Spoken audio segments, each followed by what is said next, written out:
Okay.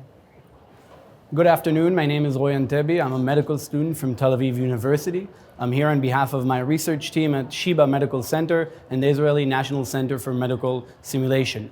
We are going to present today the novel knot tying simulator for vessel ligation. We'll start with disclosures. We report none.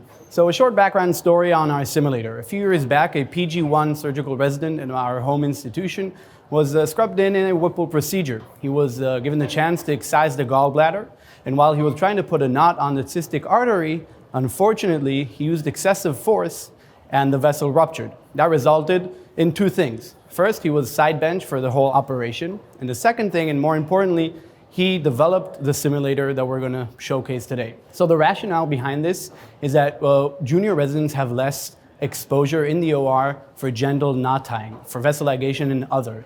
And you could explain this by the overall less OR exposure due to workplace regulations. It could be because there are less open procedures with more utilization of laparoscopy and robotics.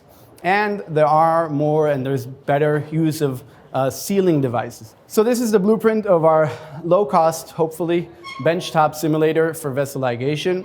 And this is how it looks in real life. We teamed up with the engineers from the Technion Institute, and we developed this simulator. It has a hook, which is presented with the A arrow, and to that hook you connect the knot, and the hook itself is connected to a sensor that sends all the information to a designated computer software that we developed that you could use in every laptop or computer system. You could also sense an arrow C that there is a plexiglass tube that is intended, you could take it off, and it's intended to simulate tying a knot in deep abdomen.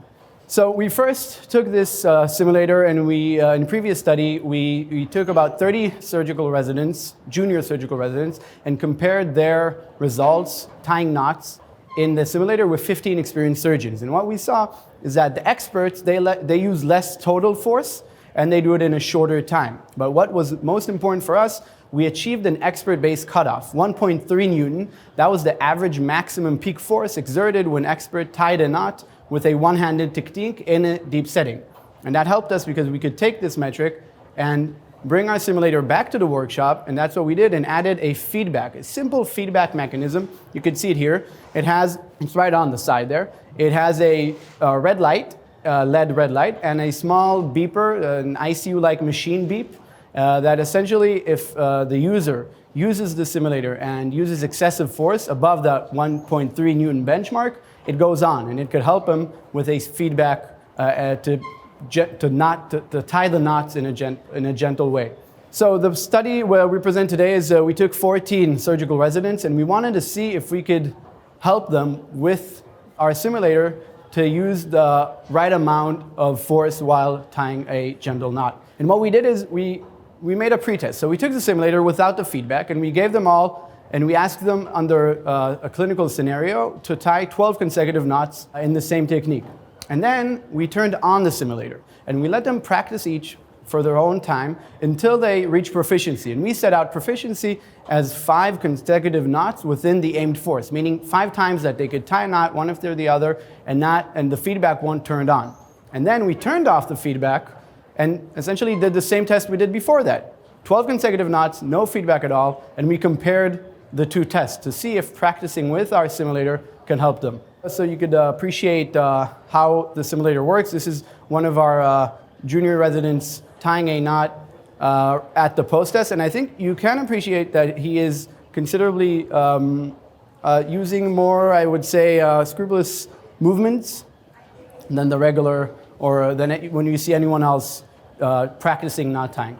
These are our results of our curriculum, meaning this is how much time it took them to reach proficiency in the practice with feedback session. It was just less than 12 minutes with not more than, or an average of 15 knots.